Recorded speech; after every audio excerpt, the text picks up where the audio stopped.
د بلخ ولایت د چاپیریال ساتنې رئیس وویل وروسته له هغه چې علي قدر امیرالمؤمنین په هیواد کې د الوتونکو او وحشي ژوو په ښکار بندیز ولګاوه، هیڅ چاته به اجازه ورنه کړي چې الوتونکي ښکار کړي.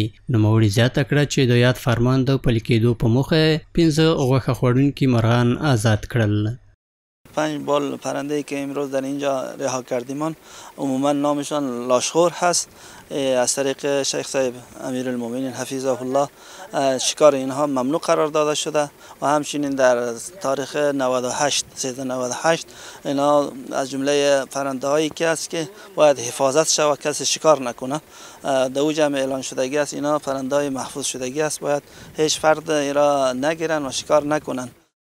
له بلې خوا د یاد ریاست یو تن مسؤل وایي چې د دغې ادارې د رئیس په امر یې د مزار شریف ښار یو شمېر د الوتونکو پلورنځیو څخه څارنه وکړه چې په پایله کې 15 دانې غوښه خوړونکي مرغان پیدا او آزاد کړل، او همدارنګه د الوتونکو پلورونکو ته خبرداری ورکړ چې له دې وروسته دې د منع کړل شوو الوتونکو له پیر او پلور څخه ډډه وکړي.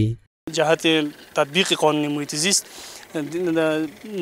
از نزدیک مشاهده نمودیم که یکی از پرنده فروشان 5 بال پرنده را جهت فروش اونجا نگهداری میکرد. ما ازش پیش ضبط کردیم و توصیه های محیط زیستی و قانون و مقررات برش تشریح کردیم و این پرنده را ضبط کردیم. اسمی که شما میبینید آوردیم در دل طبیعت، در دامنه کوی شادیان، در فضا ریاحت کردیم در طبیعت.